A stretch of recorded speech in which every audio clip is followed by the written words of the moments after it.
O que é patrimônio cultural?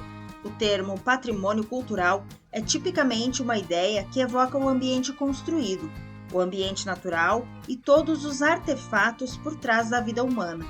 O patrimônio cultural muitas vezes nos traz à mente artefatos como pinturas, desenhos, gravuras, mosaicos, esculturas, monumentos históricos e edifícios, além de sítios arqueológicos.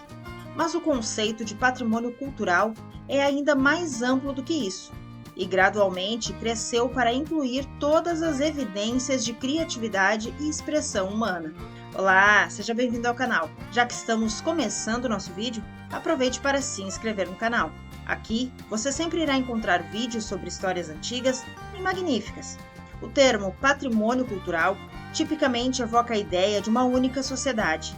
Nesse caso, as fronteiras culturais não são bem definidas.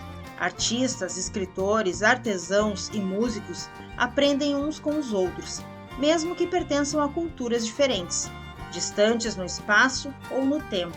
Artefatos como fotografias, documentos, livros, manuscritos e instrumentos também podem receber a classificação de patrimônio cultural. Hoje, as cidades, o patrimônio subaquático e o meio ambiente natural também são considerados como parte do patrimônio cultural, uma vez que as comunidades se identificam com a paisagem natural. Além disso, o patrimônio cultural não se limita somente a objetos materiais tangíveis, ou seja, aqueles que podemos ver ou tocar. O patrimônio cultural compreende elementos imateriais, como as tradições, as histórias orais, artes cênicas, representações, rituais, conhecimentos e habilidades transmitidas de geração para geração. O patrimônio imaterial inclui as tradições, músicas e danças, como o tango, flamenco e o bugio, além das procissões sagradas, o carnaval, falcoaria, os tradicionais tapetes de Corpus Christi e muito, mas muito mais elementos. Todos os povos do mundo fizeram e fazem a sua contribuição para a cultura. Por isso, é importante respeitar e preservar o patrimônio cultural, através de leis nacionais e tratados internacionais. Um bom exemplo da integração cultural, ou, se você preferir, pode usar o termo globalização cultural, se verifica na região noroeste do Rio Grande do Sul. Estamos falando do sítio arqueológico de São Miguel Arcanjo, conhecido popularmente como Ruínas de São Miguel. Se trata de uma obra arquitetônica remanescente das missões jesuíticas. Isso remonta à época que esse território pertencia à Espanha. A história dos 7 povos das missões a gente contou no vídeo que você encontra aqui no segundo link da descrição.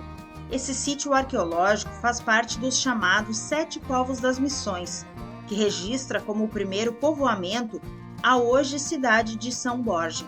Fundada em 10 de outubro de 1682, São Borja fica nas margens do rio Uruguai, a 600 quilômetros da capital Porto Alegre. A cidade faz divisão com a Argentina. São Borja, no alto dos seus 3 séculos de existência, é manancial quase inesgotável quando se trata de patrimônio cultural.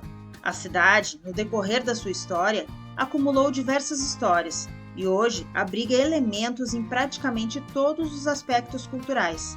Esses elementos estão distribuídos nos aspectos religiosos, militares, esportivos, eventos criminais que entraram para a história, além de lembranças políticas e gauchescas.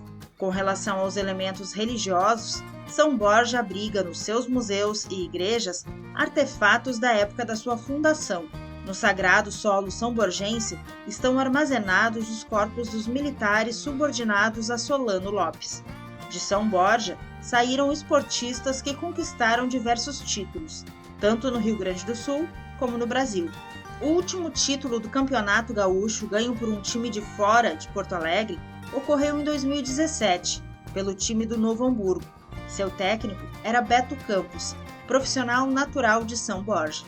Zé do Maraca, ou simplesmente Zé Alcino, é outro atleta são-borgense que se destacou no futebol. Ele é tio do atacante Samuel Rosa Gonçalves, que jogou no Fluminense em 2011. José Alcino Rosa foi campeão nacional em 96 pelo Grêmio, da Copa do Brasil, em 1997. Leandro Guerreiro, em 2013, era um dos suplentes do fantástico time do Cruzeiro que conquistou o Campeonato Brasileiro. Os noveleiros de plantão, com toda certeza, já se divertiram ou passaram raiva com as atrizes samborgenses Ângela Dipp e Daniela Escobar. Quem visitar São Borja receberá a dica para visitar o túmulo da Santa Profana Maria do Carmo, que se localiza no bairro Maria do Carmo. Segundo as descrições da época, Maria do Carmo era uma morena de cabelos longos, vaidosa e festeira. Por sua beleza, Maria do Carmo chamava a atenção masculina. Ela estava sempre acompanhada, por isso era confundida com a praticante da profissão mais antiga do mundo. No entanto, Maria do Carmo era, na verdade, o que se costuma falar de ficante. Em uma certa ocasião, ela rejeitou os galanteios de um certo sujeito. Em razão disso, o seu corpo foi encontrado pelos moradores do local, no ponto onde hoje está a sua última morada. Evidentemente que uma cidade tão antiga como esta não registraria somente esse caso. Você já ouviu falar da Rua Toneleiro? Pois é, neste que é um dos acontecimentos mais obscuros da história política brasileira, está envolvido outro gaúcho de São Borja, Gregório Fortunato, que é um dos principais suspeitos. O maior presidente que esse país já teve também é natural de São Borja. Getúlio Vargas tem na cidade um museu que conta sua trajetória.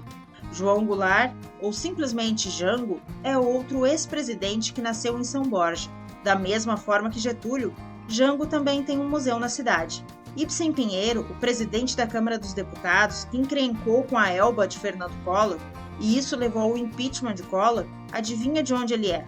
O ex-vice-presidente do Esporte Clube Internacional também é nascido em São Borja. Brizola não. Leonel de Moura Brizola não é de São Borja.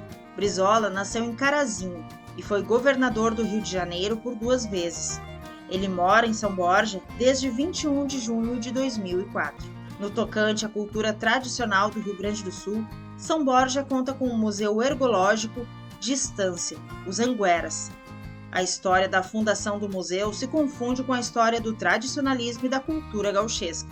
Localizado no bairro Maria do Carmo, um dos principais fundadores do museu, o poeta Aparício Silva Rilo, foi morador do bairro até o poeta se encontrar com São Pedro.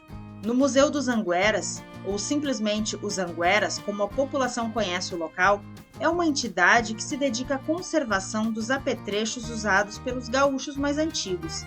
Além disso, o museu é um local que reúne músicos, poetas e desenvolve outras formas de cultura, principalmente a cultura regional. Em 2017, São Borja conquistou o título de capital gaúcha do fandango, por ser a cidade gaúcha que reúne a maior quantidade de bailes no decorrer da Semana Farroupilha. Infelizmente, o tráfico ilícito de artefatos e objetos culturais, o saque de sítios arqueológicos e a destruição de edifícios e monumentos históricos causam danos irreparáveis ao patrimônio cultural de um país. Não é à toa que os ditadores, quando assumem o controle de uma nação, têm como prática a destruição de museus e bibliotecas. Agora dê o seu like e compartilhe esse vídeo nas suas redes sociais. Tchau, tchau!